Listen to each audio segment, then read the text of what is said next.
The Lost Signals present The joke on the children. a Bon Mott's Halloween series What's up, ninjas? celebrating Left turn. horror Sequels. with in-depth analysis, Do I look like someone who cares what God thinks? adult content, It's okay, he just wanted his machete back! adult language, Well, that's just what we call pillow talk, baby. and spoilers. If he dies, I'll be a murderer.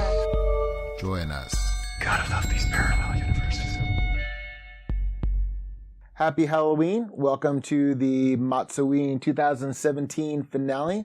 My name is Chris Morgan, and I'm here with Scott Thurlow, Hello there. Jonathan Ian Manzer, Hi, this is Clem Pennego. and Stephen Armosi. I think Chris forgot my name, but hello. Steven, Yes? it's Clem Pennego. Yes? Can you hear me? Yes, I can hear you, Clem Fandango. I just got off the phone with New York, and we don't think that your introduction really gave the necessary energy to sell the Lost Signals product. Oh, your costume monster. Hello! That was good, Steven. We'll fix it in post-production. No, he won't. I'm not going to fix shit.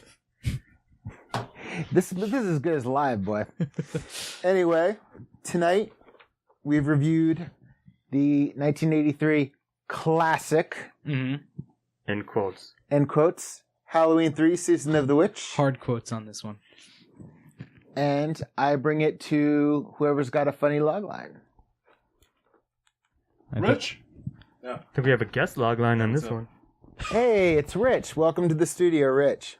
Willy Wonka and the Three Laws of Robotics. Exactly right, and we'll tell you why. Truer words were never spoken. Well, I don't really know where to begin with this movie, so we're just going to begin with the intro body conclusion with Scott here. Well, let me move my bunny mask real quickly. So we'll begin with the intro body conclusion. Seems like a logical place to begin. And so this is the centerpiece of our left turn movies this year, I believe. This is why we did all the left turn movies leading up to this one, because this is a ostensibly a Halloween movie that does not feature Michael Myers or reference him at all in any way. Nope. Mm-hmm. It twice references him I don't remember that. through on the television. Oh, yeah, that's true. Okay, fine. In a meta universe, I guess, two parts. You're right. At two parts in this movie in the background, the original Halloween is being played, but it has nothing to do with the plot of this movie, which is essentially that an evil corporation acquires a piece of Stonehenge and uses it to enact their ancient magics to kill children or transform them into snakes. It's kind of unclear, but also It's not ambiguous. at the same time. Your blood turns into insects Sure. and your intestines turns into snakes. And this intersects with a doctor. That wasn't made clear. I guess. Whatever. It's not really a complex plot, like all said and done, but it intersects with a doctor in a small town who is a woman, like a cheating doctor, pretty much. A philanderer, if you will. Whose children happen to buy the Silver Shamrock Mask, which is the corporation that I just referenced, the evil corporation that's the front for this conspiracy plot that's happening, who is able to build robots, and they're going to destroy the children. Like I said, it seems, I don't know, Through Stonehenge technology, etc. they can build robots. No, it has nothing to do. There's two plot lines with the villain going on. One is he's interested in automata and develops robots. Yes. And the other is he's also every like 3,000 years they have to sacrifice children or something like that in the original Halloween style. So it's two both of those at once. types of villains in one. Brilliant. And this Dr. Detective Pornstache Man, as we dubbed him during the movie, decides to team up with the daughter of a recently murdered man in town, who I guess figures out the conspiracy involving the masks, pretty much. Sure, why not? What was his... Doesn't matter what his name was. Really doesn't matter. What's the actor's name, Chris? His name's Tom Atkins. If you've ever, he's like kind of like the poor man's. He looks like Josh Brolin. No, actually, he looks like Harry Reams. I mean, this guy like was begging for a porn, to star in a porn film. He never did. He had the open button-down shirt. He had the porn stash. Well, we did comment upon it a lot. But regardless, he eventually does find the town where this the Silver Shamrock Corporation is headquartered, I suppose, and starts delving deeper into their doings and their nefarious little plot, and eventually figures most of it out. Attempts to warn the rest of humanity because their master, well, at least one half of their master plan, as you just referenced, is to broadcast it. An annoying commercial plays a lot, which we'll talk about later probably. But it's basically their subliminal message code that's encoded to, I guess, the chips that are embedded in the masks that all children are wearing across the country to basically trigger them. And it's sort of like almost They Live style, now that I think about it, where he thinks he stops it, but there's a pretty much a pretty heavy implication that he didn't stop it all the way. It's very much a Twilight Zone, it's a cookbook. It's a cookbook. Exactly. Yeah. To serve man. You're right. It's pretty much like that. And so, I mean, like I said, even though there's sort of on the surface a bunch of layers to the conspiracy, it's not all that deep or complex, not this entire plot. Correct. So, before I give my score, just quick full disclosure, I have seen Season of the Witch twice before this, but with that, without the scrutinizing eyes we're putting upon it. So I'm probably going to give it a 1, and mostly for the intro. I think the conclusion was I actually think the body was the weakest because it sort of meandered, and we started getting bored throughout. I believe I can speak for all of us, at least definitely for me. Well, for the majority of us then. But I don't know. I think we're all going to give us very different scores. Maybe, but I'm probably giving it a 1 for the intro body conclusion, mostly for the intro, and maybe I'd be convinced to give it a 2 after you guys are done giving your cases, but for now, I'm giving it 1 for that, and soft zeros to the other parts. Well, it's interesting. Because if I view the introduction as the man hiding in the trucking company gas station area, that was an interesting, and they actually start bringing up certain parts, like the idea of the robotics, all that. They kind of hint at it, and they do a great job of slowly giving the realization that Willy Wonka's Oompa Loompas in this are murderous robots. Yeah. And that's the thing is, when there's a large section that it gets really boring when they're investigating the murder, but when they eventually make it to the Shamrock Corporation, it starts to pick up a bit. Really weird. When they get all the toys, it's never quite as extravagant as Willy Wonka is, but I think there's a good parallel there of seeing this kind of toy maker who has all these different the old clocks and different robotic scenes and getting to see his kind of perspective of all of this. And this is what's frustrating to me, is that this has a much more interesting villain, and saying interesting is very being lenient, giving a lot of credit. Yeah, sure. Exactly, but being generous. Sure. The protagonist in this is awful. I dislike him as a person. We'll get to that, but I agree. And so narratively, I think it's not really complex, but I'm going to give it a 1 overall, but simply because they ask too much of you to buy into the antagonist by having both robots and ancient druidic, Stonehenge magic. Yes.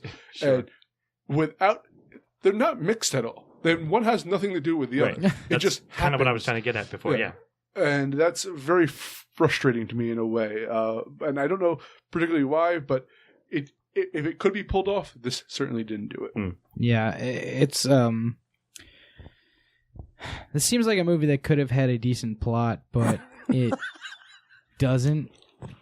And I'm thinking about giving it a very soft 1 based on the ending, the very last scene. Okay. The very last scene, just the somewhat Twilight Zone-y thing, even though I thought that was that would have been one of the worst episodes of the Twilight Zone that I had ever seen. but I give it a small amount of credit. The intro was boring to me. The body was boring to me. The whole scene in the factory could have been interesting, but it was going in so many directions that it was just like it didn't have a point to it. It felt like, and the villain, who also could have been good, was so unfocused and so boring that it hampered the entire plot. You know what? I'm actually going to give this a 0. I'm talking myself out of a 1 as we speak, Right. because that little bit I didn't like it nearly enough. I didn't even like it that much. I was just grasping for a 1 here, and it wasn't enough to give this a 1. I don't think. So I think I'm going to give it a 0 overall for intro body conclusion. Ooh, rough start. Yeah. The unspoken theme to this year has been what we do to make this movie better. It seems I was like good. That's why I was laughing when Steve said. Thank you, Chris, for mentioning that. Because when Steve said, I'm like, okay, are we going to be rewriting this movie now? Well, I have to be honest with you. I saw this movie when it was in the theater. I've seen it about 7 or 8 times since, maybe more. Who knows? With cable and VHS, probably more. This is a very guilty pleasure of mine. It is not a good movie by any stretch of the imagination. He's super guilty. But I do have to say I would give it a 2, because I'd give a half a point for the intro because I enjoyed it. I enjoyed all the minutia. A half a point for bits and pieces of the middle, which I felt like was the most meandering. Yes. But the ending, to me, if you include the death of the family, the test subjects, which I thought was at the time I thought it was disturbing, and since I've found it absurdly amusing. I can't believe she's not a robot. The girl the woman he was with, basically was about 24 hours strapped to bed, not moving. I mean, it was like, hey, she's a robot, but don't worry about it because we're going to pretend you don't know. The ending was just ridiculously absurd, but and we're going to probably get to this with antagonist. Dan O'Herlihy, great actor, has been everything from Failsafe to The Last Starfighter, did such a great job with his most ridiculous role. I suppose. He did the best job he possibly could. No, I mean, look, if you look at his expressions throughout the thing when the woman next door sets off the misfire, the way he switches on the smile to like this kind of sinister thing, and he is just such a good actor. To me, he elevates the ending. He was in pretty much the last third of the movie, and he is the one that would move it from like a 1.5, maybe a soft 1 to a soft 0. He is the one that pushed it right to a 2 for me. I get you, just not enough for me. I just have one thing I'd be remiss for not mentioning, which I think demonstrates how the protagonist arc goes. So, upon briefly meeting each other, the two main characters, or the main character who become the main character, female lead, go to the town with where the Silver Shamrock is. Yeah, and they end up staying over at a hotel. They make a point that they brought almost no luggage with them, except for this what looks like a picnic basket, and so they cut to a scene of her in the shower, where she drapes herself in the bed sheets. Yeah. Which in a motel, which we said, and then like the next scene when you see her, she is in a lingerie, which begs the question of where did she get this? Not where, but just why would she bring it on this trip? She's investigating the murder of her father with a random doctor who she just met 2 days ago. But she didn't know she was going to meet the doctor when she packed for this trip. She met him first, and then essentially she was coming from L.A. Yeah, that's true. So she would either have had to buy lingerie prior, like in that town, to bring it on this trip, sure, or she packed it with her. This is a huge nitpicky plot point, but I do see what you mean. I think it's a large plot point. Not really, but no, I think it explains everything I have wrong with this movie in that one scene. Gotcha. They do things without necessarily thinking of the deeper meaning behind what they're doing. Yeah. Right? Well, I mean, like if you look at the passage of time, I mean, sometimes they do whatever is convenient to the plot. So basically, somebody will. It's like he went out to get beer, or a hard liquor before, because he needed a drink. He left the hotel room. Our protagonist, Dr. Pornstache, and so like they're announcing curfew, and it's just dusk, and like when they cut to him when the store getting his whiskey when the store's closing up, it's like nighttime. Mm-hmm. I mean, it was like that, like with Halloween. He says it's getting dark when it's like bright as hell. It's like 2 p.m. Yep. So basically, these people have been in this factory for 24 hours from the time Dr. Pornstache and the lady are captured. Pornstache MD. Sorry, Pornstache MD. If I may. Esquire MacGyver. Yeah. Also, anyway, Chris, I would like to point out that you're talking shit on this movie that you just gave it 2 to. Yeah, I know. Oh yeah, I know. Listen, this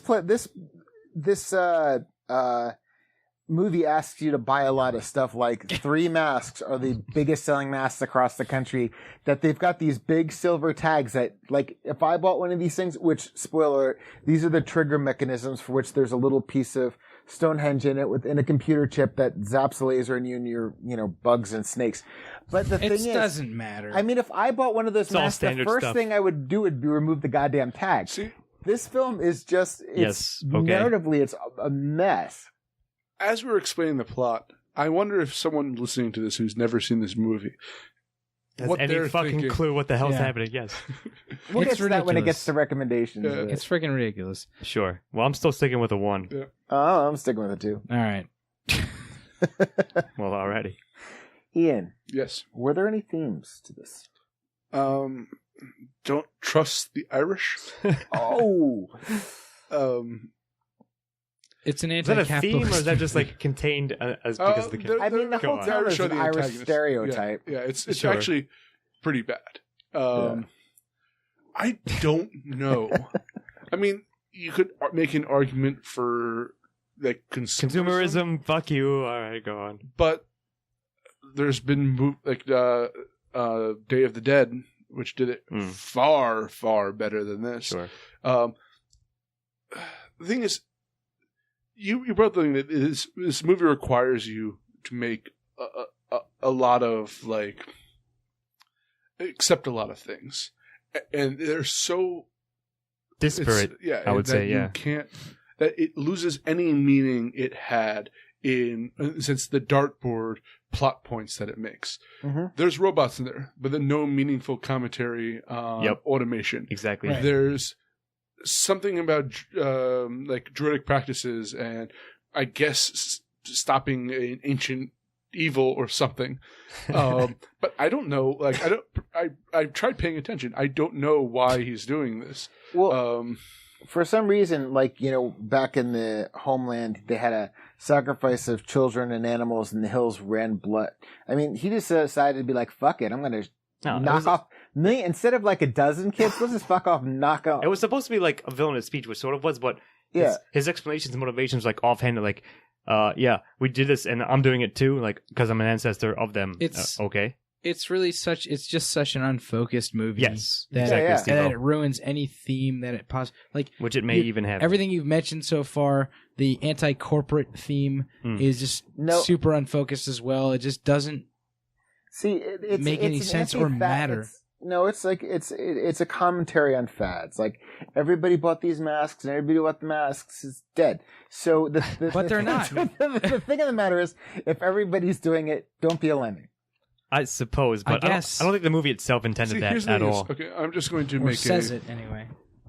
Since we're rewriting movies, okay, if they had stuck with the robot theme, and if they instead of it being a shard of Stonehenge that they stole, if it was in the sense that they converted the people who are wearing these masks into androids type thing, that would have been a more focused. Agreed, absolutely. Like a Stepford Wives kind of thing. Yeah. Kind of, yes, exactly. So you're right.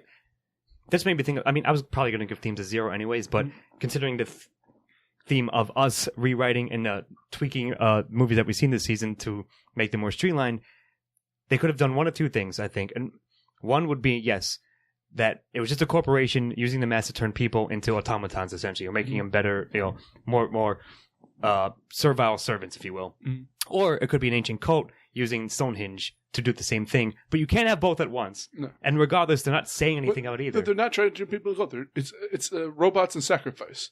The idea of having to sacrifice for the greater good, that is an interesting theme, but there's nothing about the greater good in this, right? It's like better. It's like half a theme every single time they try to do a theme, which is the most frustrating thing. Exactly, about it. I agree. So I'm going to give it a 0 for themes. I agree.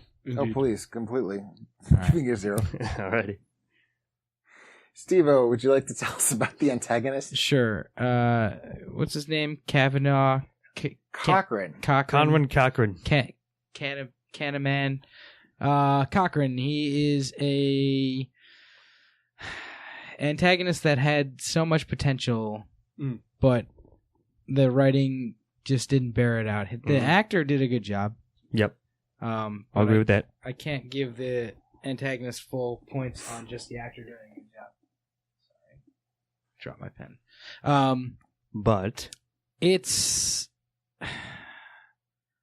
I may end up giving this a 1 just because the actor...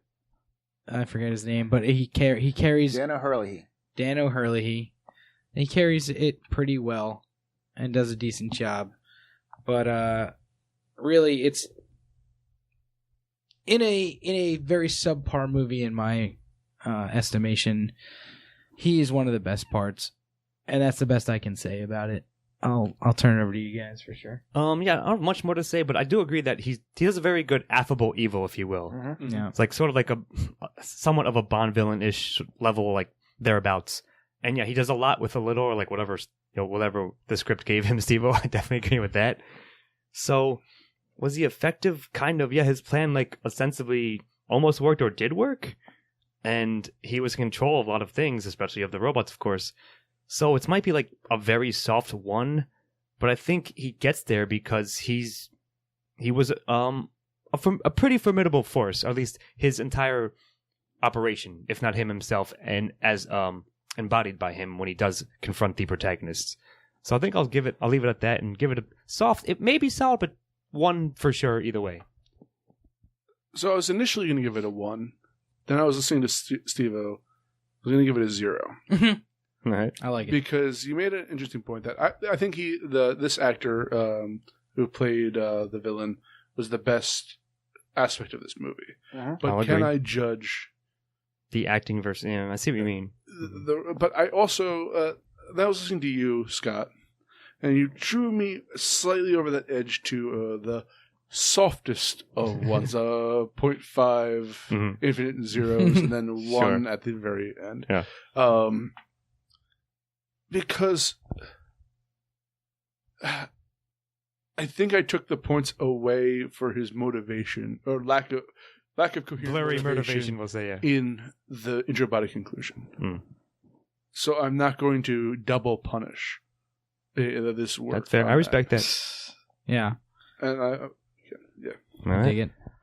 I'm going to give it a 1 for the simple reason that he's a very good actor, but as far as characters go, you take the fact that Stan Hurley out of it.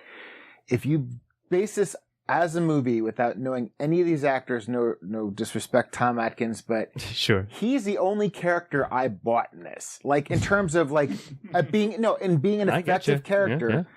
Yeah. He is the only character that I thought was actually effective, that I actually could, walk into this and being like, yeah, even if his motivation is silly, the character he sold it enough. Yeah, the actor did, but it transformed the character is what I'm saying. I'll agree. You bought the guy who built an empire around practical jokes in order to make masks to kill children. No, the man who worldwide built an empire around practical jokes, who invented working robots and sticky toilet paper. Don't forget sticky toilet paper and sticky. Oh yeah, and if he had lived to today, he would have invented the real girl. Like I feel like he's a Bond villain. Saying that I buy this character is a stretch. He's Carmen Sandiego. Kind of, yeah. That's awesome.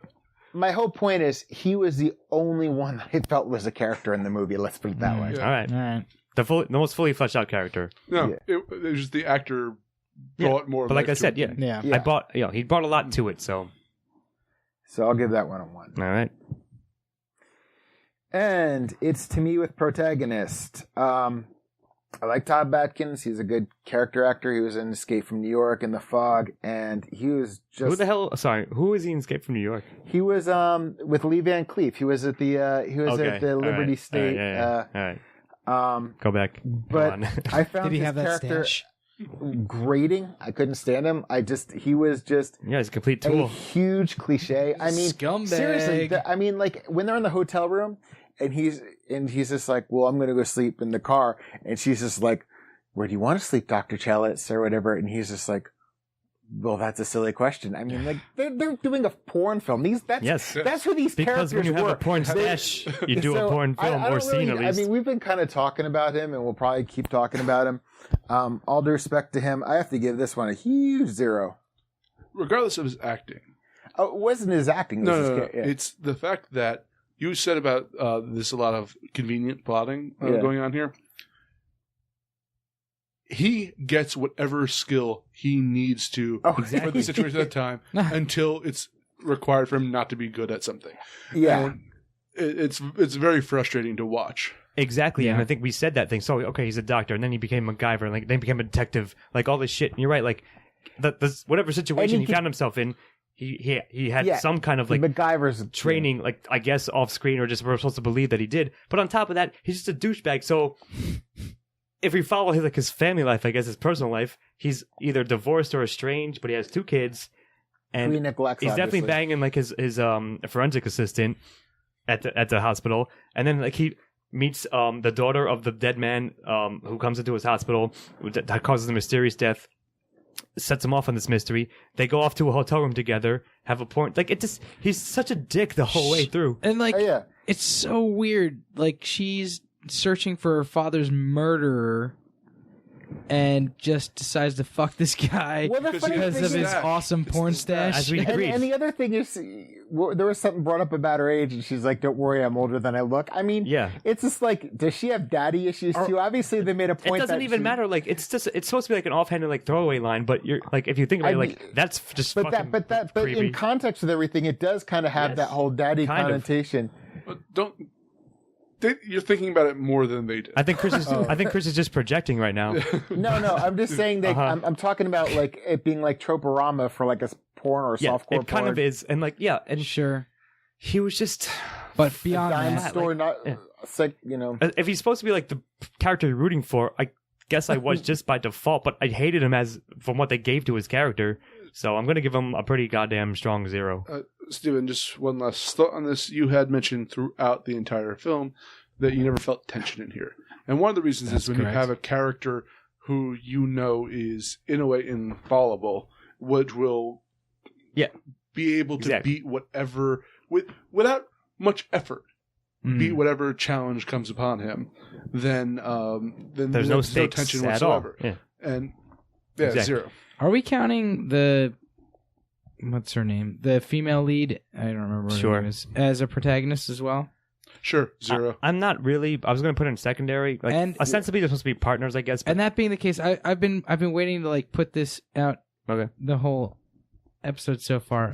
go for it. Was she? So, is there any chance that she was a robot the whole time and she was just a plant? No, because the robots don't talk. No, I don't think so. They, as far as you know, Again, Sivo, I think you're overthinking it in the way the film never ever considered. I just think it's so ridiculous that she disappears and never shows up again if she wasn't a robot the whole time. What motivation would they have for luring a random doctor into their town. Porn stash MD? Yeah, exactly. He was asking too many questions. Sure. But he wouldn't have if she didn't. She was asking the questions at first. She's the one. Who, No. He was just trying to get His laid.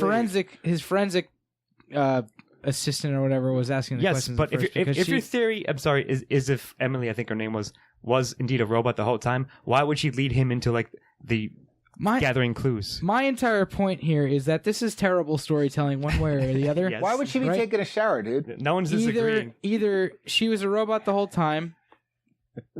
What do you mean? Why would she be taking a shower? Of course, obviously to seduce him. Secondly, She got out of the shower. What did that? What did that like? and yeah, it doesn't matter. Whatever. Regardless, like either she was a robot the whole time and it's terrible in terms of the plot, or she wasn't a robot the whole time and it's terrible in terms of the plot. The fact that she never like they don't say what happened to her, nothing is resolved with the actual person that existed before. Sure. It's so insane. Anyway, protagonist 0. Yes.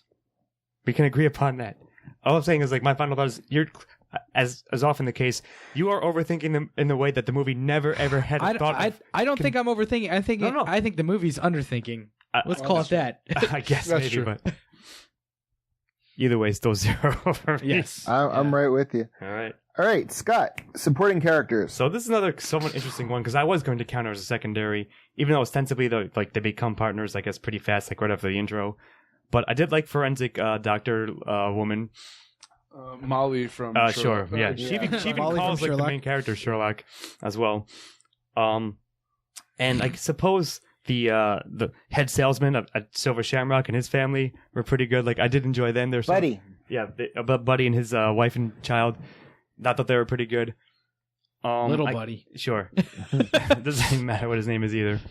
And I guess all the robot henchmen who, while didn't have personalities, I kind of liked the sort of interminable man feel they had to them. Like, they were good henchmen. Terminator shit. Yeah, they're pretty good henchmen, and they're basically cockroaches, like I said, like private army, really. Mm-hmm. So I enjoyed like most of the. I don't only have one standout one. I guess Drunk Bum Guy was pretty good too in town. I guess Large Marge, you might know. No, you're forgetting the Who am I forgetting? best character here. Yeah. The smartest character in this film. The guy. Yep. The yeah, gas at the station beginning? attendant. The gas Yep, station the attendant. gas from the station beginning. attendant. That's true. He saw what's going on. He's like, I'm a out. black guy in a horror film. I'm getting the heck out of here. And That motherfucker is still alive to this day. Well, you don't know. I mean, the ending, Maybe. the kids were, Oh, the yeah, he might stupid have kids were in gotten- a... As soon as some fucking snakes rolled out of that kid's head, he would have been the fuck Yeah, out he of probably there. would have been like, hey, not my kids, out of Yeah, here. see you later. I don't Lots give a of- shit about this job. Maybe fair enough. Good But luck, you're right. family. You're right. Like, that's right. Given that, I'm going to give them all collectively a 1, but he's a standout as well, for sure. So, like, again, there's not too much to mention, but they were solid enough, and there was enough of them to push it over for a pretty soft or solid 1 for secondary for me. I agree. I agree. Yeah, I agree with that. I'll give it a 1. All right. And, Ian, it's on to you with dialogue. 8 more days till Halloween. Stop it. 8 more days. till- Also a drinking game. If you watch this movie, every time that commercial plays, you drink. Yeah, that's the only thing that'll get you through. There is Dialogue. dialogue, yes. People say things. There is a villainous monologue towards the end, which I have to say was given with gusto. Mm-hmm. Sure, as we Except mentioned. It was all wasn't over. very good. It made little sense. It's too little too late. Dude, it was like all over the place. Remember all the things you were talking about with regard to the plot? It was all over the place in like Yes. one monologue. But while most of it is... The dialogue's a lot like this movie. Subpar. 0. I agree. It is more subpar often than not. Yeah, that's a pretty good monologue. Not even a great one. Like, it's okay. Yeah. Like, relative to the rest of it. And the rest of it is subpar, as you said. So Yeah, completely agree. And some of it's like downright offensive to screenwriters. Yeah. Like it's like there's a lot of poor. I think it's just lazy and weak. Well, no. There's some that is just like softcore pornography quality dialogue. Yeah, all right. And fair enough. Whatever do you mean, Mr. Manzer? Oh, sure. What bed do you want, Let me Mr. show you. Manzer? Would you like me to sleep on the floor, Mr. Manzer? Please. Jesus, this is getting too much. Anyways, because of that, Getting to I think we're Getting too much. giving dialogue 0. Yeah, I'm giving it a 0. Chris, I don't. You might be giving this a 1, Chris. I Hey don't know. man, I just I'm not marking anything down to you. even if it were in a porn movie, I couldn't give that scene. No, I'm good. Okay. I can't. I was about to say 1. I couldn't. I started laughing. So no, Come on, I'm not yeah. even, I can't even. That's proof pretend you at cannot this give it point. a 1. That's proof. No, this is getting a big 0. All right. And Steve, yes. to quote you, style. Was there any? Style. There was. I think Ian just covered it. There was style. it wasn't all that good. The music was good. No, it's John Carpenter. Yeah, the music was fine. It was a very Halloween soundtrack, and John Carpenter, I believe it was him, right? Yep. Mm-hmm. Did a good job. He and Alan Howard. Yeah, exactly. Yeah. Other than that, in the beginning, it had a very 80s feel in the intro credits. I'm trying to think of like things that were memorable because I'm definitely giving this a 0. There were only two things I'll say. Go on though. It went from 80s, like you're saying, to like 70s. Yeah, a little bit. Here's a question that I wanted to ask, and I didn't know where else to ask it other than this. Season of the Witch is the title of this movie. Mm-hmm. Why? It seems very stupid as a title, for lack of a better term. It's very vague. It seems like somebody just picked a title that sounded vaguely And a random title generator out of a hat. It's supposed to tie into the Celtic thing. I always thought. Yes, and sure, but they never mentioned that was the Season of the Witch or say anything about it. I assume that in the original script there was something about the Season of the Witch. That's a question you want to answer. I'm sorry. Go ahead. The screenwriter was a huge fan of Donovan and wanted to pay homage. Perhaps. Sure, maybe. That doesn't make it any better as a title for this movie. So, I'm going to say two things. I'm pretty much giving this a 0 as well, don't get me wrong. There's two memorable things, at least for me. One is that there's in units like they're mentally watching the first Halloween on various TVs, like twice or 3 times maybe. And there's, of course, the X more days till Halloween, blah, blah, blah, blow your brains out. That's fucking annoying. The thing is, it could be fine, but it becomes a joke that, like, sort of very quickly enough outstays its welcome. But that's the thing, like, if you remember anything from this film, which is the thing I did, it was that. But I forgot, like, how prevalent it was and how often they show it for no fucking reason. Like, we get it. The setup is fine. You don't need to show it that many times. Actually, it didn't happen as many times as I thought it did. It happened more times than I remember, and that was one time too many. It was almost constantly playing throughout the entire movie. Is, like, if granted, it's not that long of a movie. Sure. But it felt longer than it was but I agree with you, of that Steve-O. damn If you're going to song. use it as a motif, that's fine. Just don't overuse it. Yeah. Everything else, the soundtrack, of course, because it's Carpenter and his partner, what's his name, Anthony or whatever? Alan Howard. So yeah, that's going to be pretty quality overall, but there's nothing stand out about the cinematography or any of the shots or even like the action itself. So it's going to be like almost a default, probably solid 0 for me. Mm. If you're making a poor movie, don't show a better movie within it. True. Good point. Chris, you need to not slam your mic. Sorry. Jesus. Sorry about that. He can't see. He doesn't have eyes. I know. Don't have eyes to see. Yeah. Anyway, that pretty much summarizes everything. Yeah, I love it. That's a very good point, Ian, and I completely agree with it. Mm-hmm. 0. Yeah, big 0 for me. Oh yeah, absolutely 0. 0s across the board. Oh, and it's me with recommendation. Oh dear, oh dear, oh dear. I've wanted to do this for 3 years now. I've been really excited about it. This is not a good movie at all. It is without question a guilty pleasure. And I have to say, it's actually not even the worst of the movies we've seen so far. This for year. The season, yeah, true. Yeah. But you know what? I wouldn't recommend it to everybody, but there are people I would say, like, there were people I'd say, like, I could recommend this movie to. And if this wasn't on the schedule to do anyway, I would have probably recommended doing this at some point. So I have to give it a 1. All right. I'll be brief. No, I would recommend it to way less people than I would recommend it to, which is few and far between. Yeah, I mean, see the first Halloween. This one, it's the whole reason we framed this whole this season's 2017 MOTS-O-Ween around it is because of Left Turn, and it certainly is. But that means doesn't make it good, and in this case, it's not. It's a strange movie to see. It's I guess entertaining in a certain sense, and perhaps interesting also in a certain sense. But really, it's just not worth it. It's almost forgettable if you're not invested or know as much about the franchise. So I'll say skip this one. I remember this movie, and I don't remember it poorly from back when I first watched it. Perhaps my tastes have changed. No, you just got more wiser to how to analyze movies. And it just, you know what? It's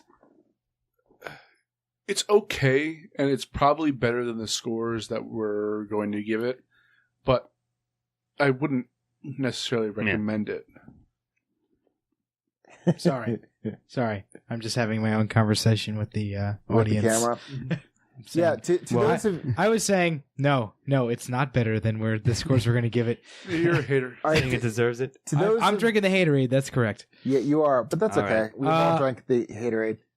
Well, I would say, listen, if you want to watch a bad... Like, the novelty of this movie wears thin quickly, especially because of the repeating motif of that terrible song, which really bugged the shit out of me by the end of it. Arc words, dude.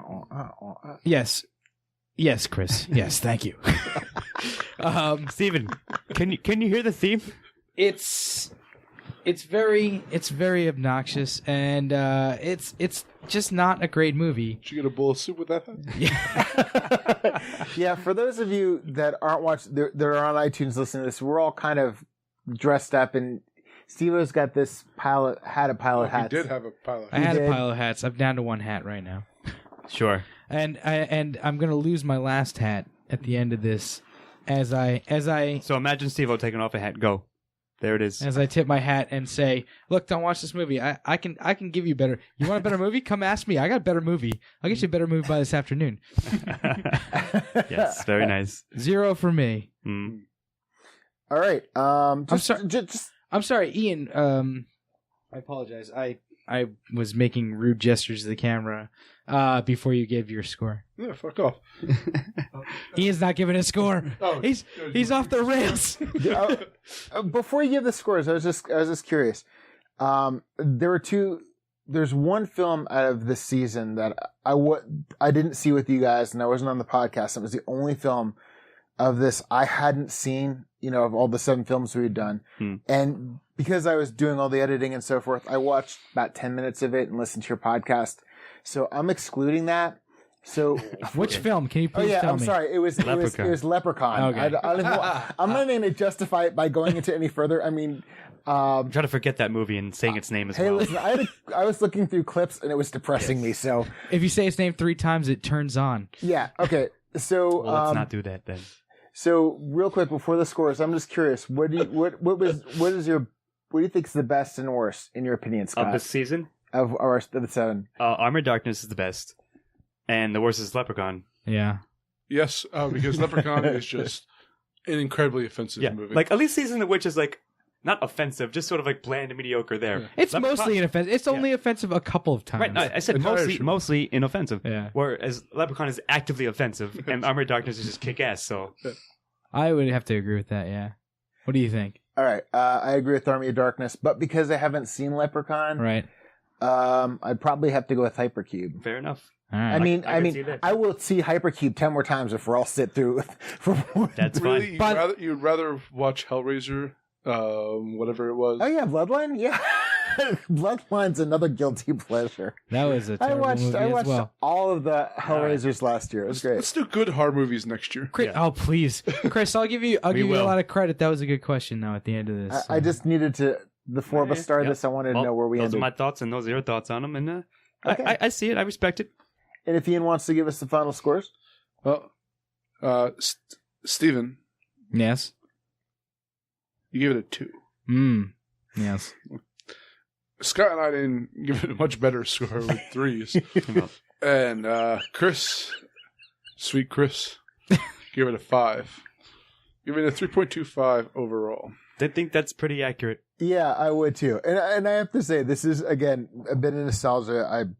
I read the novelization of this when I was in high school. Like I read Halloween 2, and there was a novelization of this. What the fuck? What? Don't worry about it. And the last line was something like, as he's saying, shut it off. And then it was just like, then there were screams of millions of kids or something throughout the nation. So it was like the last line of the book was like, yeah. The last line ruins the entire end of this movie? The last line basically of the book lets you know that tells you what happened. Millions of kids died. What a That's dickhead fine. book. Well, the movie should I have would ended on probably that. give it more points. Yeah, exactly. I agree with that. But like I said, this is one of these movies that I grew up with, and it is very much a guilty pleasure. So if I was going to rate it on IMDb, I probably would give it more before. No, 3.5 is pretty damn based on I our agree with the 4 correct for me. overall. But... 2 might be high. All right. Wait, Ian, did you give a 1 for recommendation for this? What No. were your 1s? I gave it to body, antagonist, and supporting. Oh, okay. I'm sorry. I gave you. There you I put a 0. Can't for keep your track of the antagonist. scores. That's my bad. Well, anyways. Does anybody else have anything to say about Halloween 3 Season of the Witch? Never more, I suppose. No, and I'll never say anything about it again in my life. No, I'm going to forget it exists probably after this. Next year, Halloween 4, so we'll see how that goes. Yeah, Oh boy. good horror movies next year, All right. guys. Until Halloween 4. Those might not That's a be. spoiler. Those might not be as funny. Sure. I don't know. We laugh at a bunch of stuff. We'll make it funny. All right. Well, everybody, happy Halloween. My name is Chris Morgan. I'm here with Scott Thurlow, Happy Halloween as well. See you next year. Jonathan Ian Manzer, I hope you binge on chocolate tonight. and Stephen Ormosi. I have to tip my caps all night long. Have a good night. Editing and engineering by Christopher Morgan. Music by Christopher Morgan. Check us out on YouTube and iTunes for the shows, and on Facebook and Twitter for updates.